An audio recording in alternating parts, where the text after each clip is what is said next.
So hi friends, welcome to our channel. Friends, మనకి government of India కింద పనిచేస్తున్నటువంటి యొక్క ప్రభుత్వ సంస్థ నుంచి పర్మనెంట్ ఆఫీసర్ స్థాయి పోస్టులకి సంబంధించి ఒక బంపర్ రిక్రూట్మెంట్ నోటిఫికేషన్ అనేది అధికారికంగా అయితే రిలీజ్ చేయడం జరిగింది. ఈ యొక్క పోస్ట్కి సెలెక్ట్ అయినటువంటి క్యాండిడేట్స్కి 44,000 వరకు కూడా మంత్లీ శాలరీ అనేది రావడం అనేది జరుగుతుంది గైస్. మీకు సొంత జిల్లాలోనే జాబ్ పోస్టింగ్ అనేది కూడా ఉంటుంది కాబట్టి డెఫినెట్గా ఈ యొక్క రిక్రూట్మెంట్కి అప్లై అనేది చేసుకోండి. ఈ విధంగా ఇక నోటిఫికేషన్కి సంబంధించి కంప్లీట్ డీటెయిల్స్ అన్నిటిని కూడా ఈ యొక్క వీడియోలో డిస్కస్ అయితే చేద్దాం.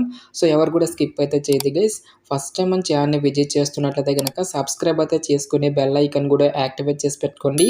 ఇంకా ఎవరైనా వీడియోని లైక్ చేయనట్లయితే కనుక డెఫినెట్గా వీడియోని లైక్ చేసేటువంటి ప్రయత్నం అయితే చేయండి guys. Okay, let's start the video. ముందుగా ఈ యొక్క పోస్టులకి సంబంధించి ఇంపార్టెంట్ డేట్స్ విషయానికి వచ్చేటైతే కనుక ఆల్రెడీ మనకి జనవరి 8 నుంచి కూడా అప్లికేషన్ ప్రాసెస్ అనేది స్టార్ట్ కావడం జరిగింది. ఇక లాస్ట్ డేట్ విషయానికి వచ్చేటైతే కనుక జనవరి 22 వరకు కూడా ఈ యొక్క రిక్రూట్మెంట్కి ఆన్లైన్లో అప్లికేషన్స్ అనేవి సబ్మిట్ అయితే చేసుకోవాల్సి అయితే ఉంటుంది. సో ఇక పోస్టులకి సంబంధించి ఆన్లైన్ ఎగ్జామినేషన్ అనేది మనకి ఫిబ్రవరిలో కండక్ట్ చేస్తాము అని చెప్పేసి ఇక్కడ మనకి 22 డేట్ షెడ్యూల్ అనేది కూడా నోటిఫికేషన్లో ఇవ్వడం జరిగింది. సో ఈ యొక్క నోటిఫికేషన్ ద్వారా మనకి టోటల్గా 2 డిఫరెంట్ టైప్స్ ఆఫ్ వేకెన్సీస్ అయితే రిక్రూట్మెంట్ అనేది చేయడం జరుగుతుంది guys. First of all assistant manager ఉద్యోగాలు వచ్చేసరికి టోటల్గా మనకి 31 నెంబర్ ఆఫ్ వేకెన్సీ అనేవి కేటాయించడం జరిగింది. సో ఇక్కడ మనకి ఏ క్యాస్ట్ వరకు ఎన్నెన్ని వేకెన్సీ అనేవి కేటాయించినటువంటి కంప్లీట్ డీటెయిల్స్తో పాటు సో సబ్ క్యాస్ట్లో కూడా మనకి ఎన్నెన్ని వేకెన్సీ అనేవి కేటాయించినటువంటి టోటల్ డీటెయిల్స్ అన్నిటిని కూడా మనకి ఇక్కడ నోటిఫికేషన్లో ఇవ్వడం జరిగింది. అన్ని క్యాస్ట్ల వరకు కూడా వేకెన్సీ అనేవి కేటాయించడం జరిగింది. లైక్ మనకి జనరల్ అభ్యర్థులతో పాటు బీసీ క్యాండిడేట్స్కి, ఎస్సీ ఎస్టీ ఎకనామికలీ వీకర్ సెక్షన్తో పాటు ఎక్స్ సర్వీస్మెన్ క్యాండిడేట్స్కి కూడా మనకి సపరేట్గా వేకెన్సీ అనేవి కేటాయించడం జరిగింది. సో ఇక పోస్టులకి సెలెక్ట్ అయినటువంటి క్యాండిడేట్స్కి మనకి పే స్కేల్ అనేది ఏ విధంగా ఉంటుంది అని చూసుకున్నట్టయితే కనుక సో మనకి బేసిక్ పేనే మనకి 30,000కి పైగా మనకి శాలరీ అనేది రావడం జరుగుతుంది. సో ఇక బేసిక్ పేతో పాటు చాలా రకాల అడ్మిజబుల్ అలవెన్సెస్ అనేవి కూడా మనకి పే చేయడం జరుగుతుంది. లైక్ మనకి DNS allowances, house rent allowances, PF, gratuity అని చెప్పేసి ఈ విధంగా మనకి అన్ని రకాల సెంట్రల్ గవర్నమెంట్కి సంబంధించి అలవెన్సెస్ అన్నీ కలుపుకుంటే మనకి అప్రాక్సిమేట్లీ వచ్చేసరికి 44,000కి పైగా మనకి శాలరీ అనేది రావడం జరుగుతుంది గైస్.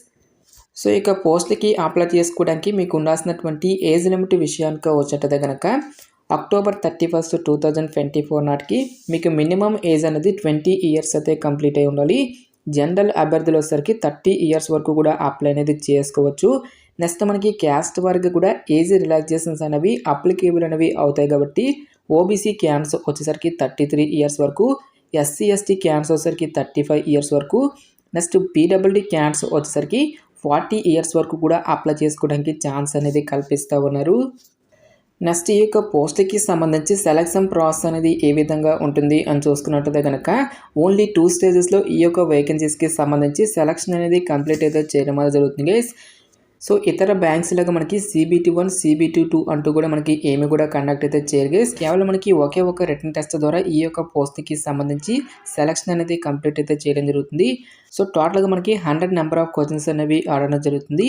ఈచ్ వన్ కరెక్ట్ ఆన్సర్కి మనకి 1 మార్క్ అనేది కేటాయిస్తారు. ప్రతి రాంగ్ ఆన్సర్కి కూడా మనకి 1/4 నెగిటివ్ మార్కింగ్ అనేది కూడా ఉంటుంది గైస్. సో 4 మిస్టేక్స్కి 1 మార్క్ అనేది డిడక్ట్ చేయడం జరుగుతుంది అని చెప్పేసి ఇక్కడ మనకి జాబ్ డీటెయిల్స్లోనే క్లియర్గా మెన్షన్ చేయడం జరిగింది. సో టాపిక్స్ కనుక చూసుకున్నట్టయితే కనుక ఇంగ్లీష్ లాంగ్వేజ్ నుంచి 30 మల్టిపుల్ చాయిస్ క్వశ్చన్స్ అనేవి ఆడడం జరుగుతుంది, 30 మార్క్స్. నెక్స్ట్ రీజనింగ్ నుంచి మనకి 35 క్వశ్చన్స్, నెక్స్ట్ క్వాంటిటేటివ్ యాప్టిట్యూడ్ నుంచి 35 మల్టిపుల్ చాయిస్ క్వశ్చన్స్ అనేవి ఆడడం జరుగుతుంది. టోటల్గా మనకి 60 మినిట్స్ పాటు కూడా ఈ యొక్క ఎగ్జామినేషన్ అనేది కండక్ట్ చేయడం జరుగుతుంది. ఓన్లీ ఇంగ్లీష్ లాంగ్వేజ్లో మాత్రమే మనకి ఈ యొక్క క్వశ్చన్స్ అనేవి రావడం అనేది జరుగుతుంది గైస్. ఎవరైతే ఇక రిటర్న్ ఎగ్జామినేషన్ని క్లియర్ చేసినటువంటి క్యాండిడేట్స్కి ఫర్దర్గా మనకి డాక్యుమెంట్ వెరిఫికేషన్ అనేది కూడా చేసేసి ఈ యొక్క వేకెన్సీస్కి ఎంపిక అనేది చేయడం జరుగుతుంది. నెక్స్ట్ ఎగ్జామినేషన్ సెంటర్స్కి సంబంధించిన డీటెయిల్స్ కనుక చూసుకున్నట్టయితే కనుక సో ఈ యొక్క జాబ్ నోటిఫికేషన్ అనేది మనకి గుంటూరు డిస్ట్రిక్ట్కి సంబంధించింది కాబట్టి గుంటూరు, పల్నాడు, బాపట్ల అనేటువంటి ఈ యొక్క డిస్ట్రిక్ట్లో ఈ యొక్క పోస్టులకి సంబంధించి ఎగ్జామినేషన్స్ అనేవి మనకి కండక్ట్ అయితే చేయడం జరుగుతుంది. నెక్స్ట్ ఈ యొక్క పోస్ట్కి సంబంధించి అప్లికేషన్ ప్రాసెస్ విషయానికి వచ్చినట్లయితే కనుక ఓన్లీ ఆన్లైన్లోనే అప్లై చేసుకోవాల్సి అయితే ఉంటుంది. సో ఇక అప్లై లింక్ అనేది వీడియో డిస్క్రిప్షన్లోను కామెంట్ సెక్షన్ అయితే ప్రొవైడ్ అయితే చేస్తాను గైస్. నెక్స్ట్ అప్లికేషన్ ఫీజు విషయానికి వచ్చేటైతే కనుక SC, ST, PC, ex servicemen candidates ఎవరైతే ఉంటారో ఈ యొక్క క్యాండిడేట్స్ ఓన్లీ 500 రూపీస్ అనేది పే చేస్తే సరిపోతుంది గైస్. సో రిమైనింగ్ కేటగిరీకి చెందినటువంటి జనరల్ బీసీ క్యాండిడేట్స్ అందరూ కూడా 700 రూపీస్ అప్లికేషన్ ఫీజు అనేటువంటి దాన్ని ఆన్లైన్లో పే చేయాల్సి అయితే ఉంటుంది. నెక్స్ట్ ఈ యొక్క పోస్ట్కి సంబంధించి అప్లై చేసుకోవడానికి మీకు ఉండాల్సినటువంటి ఎసెన్షియల్ ఎడ్యుకేషనల్ క్వాలిఫికేషన్ విద్యా అర్హత విషయానికి వచ్చేటైతే కనుక graduate from a recognised university అని చెప్పేసి మెన్షన్ చేయడం జరిగింది. మినిమం 60% మార్కులతో సో మీరు ఏదైనా ఒక విభాగంలో బ్యాచిలర్స్ డిగ్రీ అనేది కంప్లీట్ చేస్తే సరిపోతుంది గైస్. ఈ యొక్క జాబ్స్కి మీరు అప్లై అనేది చేసుకోవచ్చు. సో మీరు బీటెక్ చేసినా, బీ ఫార్మసీ చేసినా, బీఎస్సీ చేసినా సరే ఈ యొక్క జాబ్స్కి మీరు అప్లై అనేది చేసుకోవచ్చు. సో దీంతో పాటుగా మీకు తెలుగు లోకల్ లాంగ్వేజ్ అనేది మాత్రం డెఫినెట్గా అయితే రావాల్సి అయితే ఉంటుంది గైస్. నెక్స్ట్ ఇంగ్లీష్ లాంగ్వేజ్కి సంబంధించి నాలెడ్జ్ అనేది కూడా మీకు ఉండాలి అని చెప్పేసి ఇవ్వడం జరిగింది. దీంతో పాటుగా మనకి కంప్యూటర్ నాలెడ్జ్ అనేది మాత్రం కంపల్సరీగా ఉండాలి అని చెప్పేసి ఇక్కడ మనకి రిక్రూట్మెంట్ నోటిఫికేషన్లోనే క్లియర్గా మెన్షన్ చేయడం జరిగింది.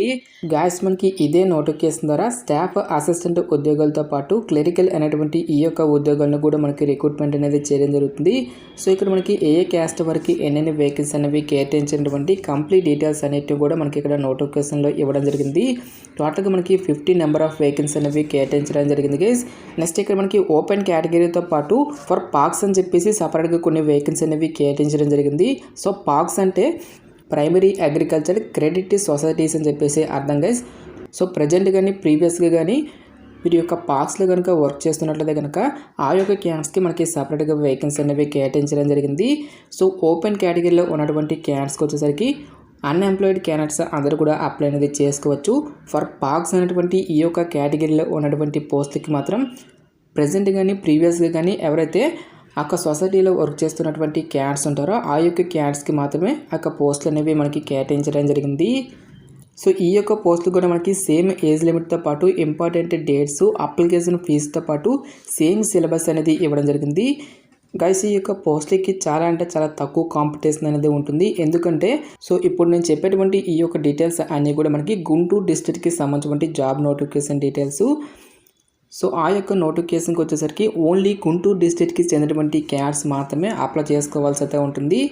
సో మిగిలినటువంటి జిల్లాలు వారు అప్లై చేసుకోవడానికి ఛాన్స్ అనేది లేదు గైస్. ఓన్లీ గుంటూరు జిల్లాకి చెందినటువంటి క్యాండిడేట్స్ మాత్రమే ఆ యొక్క జిల్లాకి మీరు అప్లికేషన్స్ అనేవి సబ్మిట్ చేసుకోవడానికి ఛాన్స్ అనేది ఉంటుంది. ఈ విధంగా మనకి ప్రతి జిల్లాలో ఖాళీగా ఉన్నటువంటి అసిస్టెంట్ మేనేజర్ ఉద్యోగాలతో పాటు క్లర్క్ ఉద్యోగాల్ని 1 by 1 అయితే అప్డేట్ అనేది చేయడం జరుగుతుంది. ప్రజెంట్ మనకి గుంటూరు జిల్లాతో పాటు కృష్ణా, కర్నూలు, శ్రీకాకుళం, విజయవాడ అనేటువంటి ఈ యొక్క జిల్లాలలో ఖాళీగా ఉన్నటువంటి అసిస్టెంట్ మేనేజర్ ఉద్యోగాలతో పాటు క్లరికల్ ఉద్యోగాలకి సంబంధించి జాబ్ నోటిఫికేషన్ అనేది ఆఫీషియల్ వెబ్సైట్లో అయితే మనకి పెట్టడం జరిగింది. సో ఇక్కడ ఇచ్చేటువంటి ఈ యొక్క జిల్లాలో ఉన్నటువంటి వేకెన్సీస్కి వచ్చేసరికి ఆ సొంత జిల్లాకి చెందినటువంటి క్యాండిడేట్స్ మాత్రమే ఈ యొక్క జాబ్స్కి అప్లై చేసుకోవాల్సి అయితే ఉంటుంది. ఫర్ ఎగ్జాంపుల్ మీరు కర్నూలు డిస్ట్రిక్ట్కి సంబంధించినటువంటి క్యాండిడేట్స్ అనేట్లయితే కనుక ఓన్లీ కర్నూలు డిస్ట్రిక్ట్కి సంబంధించినటువంటి జాబ్ నోటిఫికేషన్స్కి మీరు అప్లై చేసుకోవడానికి ఛాన్స్ అనేది ఉంటుంది. మిగిలినటువంటి జిల్లాలకు అప్లై చేసుకోవడానికి ఛాన్స్ అనేది లేదు గైస్. ఈ విధంగా మీరు శ్రీకాకుళం అభ్యర్థులు వచ్చరికి శ్రీకాకుళం డిస్ట్రిక్ట్కి సంబంధించినటువంటి జాబ్ నోటిఫికేషన్కి మీరు అప్లై అనేది చేసుకోవచ్చు. సో ఈ విధంగా మనకి చాలా అంటే చాలా తక్కువ కాంపిటీషన్ అనేది ఉంటుంది కాబట్టి డెఫినెట్గా ఈ యొక్క రిక్రూట్మెంట్కి అప్లై అనేది చేసుకోండి. సో మీరు ఏ జిల్లాకైతే అప్లై చేయాలనుకుంటున్నారో ఒక డిస్ట్రిక్ట్కి సంబంధించినటువంటి నోటిఫికేషన్తో పాటు ఇక్కడ అప్లై లింక్స్ అనేవి ఇవ్వడం జరిగింది. సో అప్లై చేసే ముందు ఒక నోటిఫికేషన్ అనేది డౌన్లోడ్ చేసుకొని ఇంపార్టెంట్ ఇన్స్ట్రక్షన్స్తో పాటు మిగిలినటువంటి డీటెయిల్స్ అన్నిటిని కూడా ఒకసారి చెక్అవుట్ అయితే చేసి అప్లికేషన్స్ అనేవి సబ్మిట్ అయితే చేసుకోండి. గాయస్ మనకి ఈ యొక్క నోటిఫికేషన్ అనేది the Andhra Pradesh state cooperative bank limited నుంచి అఫీషియల్గా రిలీజ్ అయినటువంటి యొక్క పర్మనెంట్ అసిస్టెంట్ మేనేజర్ ఉద్యోగాలతో పాటు క్లర్క్ ఉద్యోగాలకి సంబంధించినటువంటి job notification details. Interest eligible candidates డెఫినెట్గా ఈ యొక్క రిక్రూట్మెంట్కి అప్లై అనేది చేసుకోండి. సో ఇక పోస్ట్కి సెలెక్ట్ అయినటువంటి క్యాండిడేట్స్కి జాబ్ పోస్టింగ్ అనేది కూడా మీ సొంత జిల్లాలోనే ఉంటుంది కాబట్టి డెఫినెట్గా ఈ యొక్క ఆపర్చునిటీని అయితే యూటిలైజ్ అయితే చేసుకోండి. సో ఇక నోటిఫికేషన్కి సంబంధించినటువంటి లింక్స్ అన్నింటినీ కూడా వీడియో డిస్క్రిప్షన్లను కామెంట్ సెక్షన్ అయితే ప్రొవైడ్ అయితే చేస్తాను గైస్. ఇంకా ఇక నోటిఫికేషన్కి సంబంధించి మీకు ఎటువంటి డౌట్స్ వచ్చినా సరే నాకు కామెంట్ సెక్షన్లో కామెంట్ అయితే చేయండి. ఎటువంటి మరిన్ని జాబ్ అప్డేట్స్ కోసం మన ఛానల్ని సబ్స్క్రైబ్ చేసుకుని బెల్ ఐకాన్ కూడా యాక్టివేట్ చేసి పెట్టుకోండి. సో ఇది ఫ్రెండ్స్ ఇవాళ వీడియో. రేపు మరొక మంచి జాబ్ అప్డేట్తో మళ్ళీ మీ ముందుకు రావడం జరుగుతుంది. Thanks for watching. Have a nice day.